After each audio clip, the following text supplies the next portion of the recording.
This module is a conversation between Tracy Hartshorn, teacher at Prince George Senior Secondary School, Connie Nundle, youth care worker at the same school, and myself, Kathy Hughes. We are gathered to discuss the behavior of a student called Jason. Our focus is to develop an understanding of this student and to brainstorm accommodations which will support him in school. Kathy, let's talk about Jason. Do you remember him? Mm-hmm. I just can't figure him out. He acts so much younger than the other kids. He talks to himself, bugs other kids, and just acts plain immature. His behavior is really annoying. What I observe, he usually starts making paper airplanes, or he's bugging other kids, and making funny noises. Sometimes he just shuts down after about 20 minutes of doing his math. His behavior is so immature. In the hallways, he will poke and bug the other kids. He loves PE, but forgets his strips so he can't participate. He acts like he's about 8 years old. Well, how old is he? He's 16. What do we expect of a 16-year-old? Well, I expect him to act his age, be responsible, and be appropriate. Okay, well, think about his brain. What do you think his brain has to do to act his age, be responsible, and be appropriate? Well, the brain would have to be developmentally at par with his chronological age. It would have to process at the same rate as the other kids. It also would have to understand social cues. Well, many students with FASD have a brain that isn't developed enough to do these things. Many have a gap between their developmental and chronological ages. We call this dysmaturity. It's a primary disability. It means that part of the brain is damaged. We can't fix the brain, but we can accommodate the brain differences. Tracy, how do you interpret his behavior? Some days he gets me so angry and frustrated because he's acting like a little kid. So when you get angry and frustrated, what do you try? Well, I've tried nagging him, teaching him age-based skills, and punishing his inappropriate behaviors. What other behaviors do you see in Jason? Well, sometimes at the end of the morning he looks so lonely, depressed, and all by himself. Other times he's angry or he shuts down. Sometimes I see him as just frustrated, and then he gets aggressive. Yeah, we call these behaviors secondary characteristics. Usually they're the result of the difference between what we expect of the kid to do given his age and the kid's actual ability to perform. So let's see if we can figure out what his ability to perform is. So, Tracy, when you think of his social skills, how old does he act? Well, he acts like an 8-year-old. Yeah, this is typical of a student with FASD. It takes a lot longer for a kid with FASD to grow up. If you look at that chart, you can see the difference between the physical age expectations and where he's really at, or the developmental age expectations. Well, so does this mean that his social skills and language and physical maturity and everything else are all at the same level as an 8-year-old? No, if it did, life would be so much simpler, but every developmental domain might be at a different level. So do all kids with FASD have the same profile? No. If you look at Sandy Claren's curriculum, she talks a lot about variability as the common denominator. Every student is different, so we don't have one fix or one simple cure. As you learned in the Understanding FASD modules, the timing and amount of alcohol exposure affects each brain differently. There's just no simple solution or formula because every brain is so different. Now, Connie, what did you put together from reading the files, interviewing Jason and his dad and his teachers from the other school, and your observations? Well, he's chronologically at 16. He talks like he's an 18-year-old, and he reads out loud like a 14-year-old. But he's really only comprehending at the level of a 7-year-old. Holy, no wonder he talks the talk but doesn't walk the walk.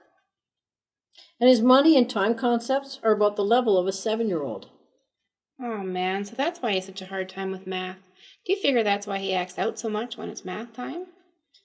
He must be so frustrated, and yet he looks like a normal 16-year-old. Well, I figure his emotional maturity is really like that of a 6-year-old. He gets so angry and frustrated. And he just doesn't seem to have the language to express himself. Yeah, so now you're beginning to get the picture. So Tracy, when you're thinking of Jason and appropriate expectations, try thinking younger to match his developmental age. Okay, I guess I have to think of the level of responsibility that would be appropriate for a 6 to 8-year-old when I look up at him towering over me. So why does he have this gap that you call dysmaturity? His dysmaturity is a symptom of a brain-based disability. He needs more time to grow up. Jason may be behaving responsibly for someone at a much younger age. The gap is most obvious in adolescence. And when there's a gap between what you expect in the setting and the ability to perform, it's called a poor fit. Come to think of it, whenever he and I have worked on an activity that I thought was too young for him, he and I were less frustrated and we had fun. Well, I guess I'll just have to think younger when I'm with Jason. I looked at the understanding modules on the website, and now I understand that I can't fix Jason's behavior. His brain is just the way it is. But what should I do in the classroom? First, we need to change our understanding from won't to can't. Then let's try what we call the LEIC approach. We'll look at the learner, environment, instruction, and curriculum, and figure out what accommodations we need to make to help Jason have a better fit. We've looked at his chronological age, we've looked at his developmental level, but let's look at his interests and strengths. And then we can see how we do differently with the environment, instruction, and curriculum. So let's fill in parts of the LEIC worksheet. Tracy, what are some of his strengths, interests, other issues, and behavior concerns? Well, attendance, willingness to help, decoding, hands-on learning, computers. And there's his PE, his shop classes. And some of the issues we need to be concerned about are the family issues, his medications, and that he wears his glasses. Okay, so we've looked at Jason, the learner. We already talked about the behavior concerns. So let's review the poor fit, which is between his lower developmental ages and our age-appropriate expectations. So what do you think, Tracy, we should do differently with the environment? Well, he and I can put up visual cues to help him remember what he has to do. This will also help the whole class as we will write the daily schedule on the board. We can write post-it notes to help remind him. I think I'll have to give him a private place to work with hands-on math materials so that he won't be embarrassed in front of his peers. And he likes to write the post-it notes. We just have to figure out where to put them in his backpack.